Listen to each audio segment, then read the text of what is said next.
네, 하루 사망자가 100명에 육박하고 위중증 환자는 900명을 넘는 등 코로나19 확산세가 최악으로 치닫고 있습니다. 정부가 방역 패스를 확대하는 한편 거리 두기 강화를 검토 중인데 3차 접종 시기를 앞당기고 있는데 확산세가 꺾일지는 미지수입니다. 관련 내용 동아대 가정의학과 한성호 교수와 자세히 짚어보겠습니다. 네, 교수님 어서 오십시오. 네. 방역 패스 적용 첫날부터 현장이 좀 혼란스러웠습니다. 이 때문에 국무총리가 사과까지 한 상황인데 글쎄요, 방역 패스를 적용하는 거 코로나19 확산을 좀 꺾는 데 도움이 될 거라고 볼 수 있을까요? 어떻습니까? 최근에 부산 곳곳을 보시면 사회적 거리두기가 무색할 정도로 사람들이 붐비고 있습니다. 예. 특히 연말연시 모임들이 많아서 더 할 것 같은데요.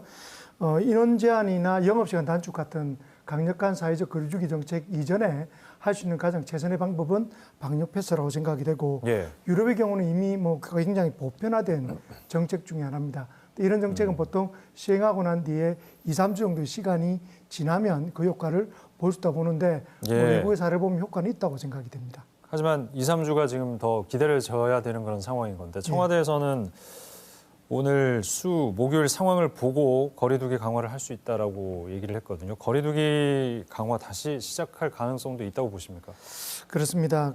결국 확산자의 이런 폭발적 증가는 단계적 일상 회복이라는 그 정책에 따른 거라고 생각이 되고요. 네네. 방역 백스나 추가 접종 같은 여러 가지 정책들이 쓰일 수 있지만 결국 가장 효과적인 방법은 사회적 거리두기가 가장 효과적입니다. 선택은 쉽지가 않겠습니다만 자영업자의 지원을 강화한다는 전제로 좀 짧고 강력한 거리두기 강화가 가장 효과적이라고 생각되고 지금의 상황을 봤을 때는 더 이상 미룰 수 없는 그런 상황이지 않을까라고 전망이 됩니다. 네. 이렇게 보면 위드 코로나를 조금 너무 무방비 상태에서 좀 서두른 것이 아닌가. 물론 10,000명 확진자가 나올 수 있다라는 얘기도 있었긴 했습니다만 이 정도로 위중증 환자가 많이 나오고 사망자 수가 급증할 건 예상 못했던 건가요? 어떻습니까? 저희가 위드 코로나라고 하는 이 말 자체도 사실은 굉장히 경각심을 줄어들게 하는 말이었지 않습니까? 그때 당시에 싱가포르나 유럽에서는 벌써 사회적 거리두기를 완화하고 난 뒤에 확산세가 증가하는 상황이었습니다. 그런데 좀 더 정교한 정책이 좀 실행이 필요했지 않았나라는 생각이 들고요. 그리고 지금의 의료 수준이 감당하기 힘든 정도의 수준까지 지금 왔기 때문에 이런 부분에서는 좀 더 지금의 이제 앞에 부분들을 좀 반민구사 삼아서 좀 더 강력한 정책을 당장 필요하고 그리고 그걸 통해서 좀 확산세를 줄여야 이러한 위기를 좀 돌파할 거라고 생각이 됩니다. 네. 근데 지금 오미크론 바이러스가 수도권에 이어서 전북권, 전남권까지 확산이 된 상황인데 올해 유럽에서는 오래 전부터 이게 우세종이 될 것이다 이런 얘기가 있었는데 교수님께서는 어떻게 보십니까? 이 남아프리카 공화국이 주로 이제 오미크론의 발상지라고 볼 수 있는데요. 지난달 8일에 처음에 발견이 됐고 보고가 되고 지난달 24일 날 WHO에 이제 공식으로 보고를 했습니다. 한 달이 채 지나지 않았었는데 이게 이제 전체를 다 퍼진 우세종이 되었거든요. 우리나라의 경우에도 예측으로는 내년 여름쯤에 우세종이 될 거라는 전망이었는데 지금의 확산세를 본다면 아마 내년 봄 이전에 우세종이 될 거라는 전망도 있습니다. 결국 얼마나 이 확산세를 지금 막느냐, 그것이 가장 이런 부분들을 시기를 결정하는 가장 중요한 점이라고 생각됩니다. 그리고 지금 이 방역과 관련해서 가장 논란이 되고 있는 또 하나의 그 부분이 청소년들의 방역 패스 관련한 내용인데요. 이거 학부모들의 반발이 참 만만치가 않고 학생들도 일부 반발을 하는 것 같은데 이 청소년 백신 접종에 대한 안전성에 확신이 있습니까? 어떻습니까? 여기에 대해서 논란이 사실 많은 건 사실입니다. 일단은 청소년 감염자 자체가 무증상이고 이거나 또는 증상이 아주 가볍다라는 때문에 실제로 청소년이 이 백신에 대한 이득이 실제로 많냐에 대해서는 사실 논란이 있습니다. 성인에 비해서는 적다라는 뜻이죠. 그렇지만 지금 오미크론까지 유입된 그런 상황에서 소아청소년들의 코로나 발생률이 성인을 벌써 초과하는 그런 확산율을 보이고 있습니다. 10만 명당 성인은 76명인데 소아청소년이 100명을 넘고 있거든요.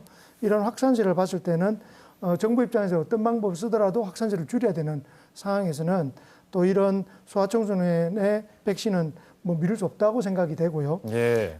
미국, 일본 같은 경우에는 벌써 60% 정도가 접종을 했고 청소년들, 그리고 캐나다는 80%가 접종을 했습니다.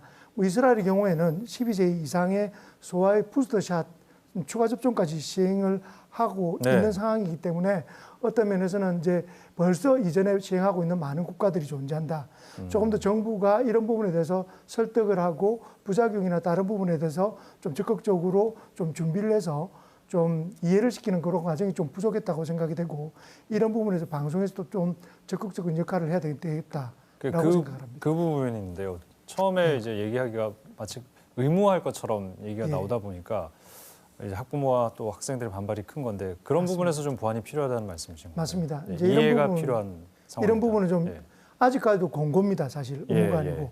그렇지만 권고지만 꼭 필요한 권고일 때는 이 접종하는 분이나 학부모에 대한 충분한 설명과 이해가 필요한데 네. 그런 부분에 대해서는 좀 성급하게 좀 진행한 부분도 있지 않을까라는 부분이라는 거죠. 알겠습니다.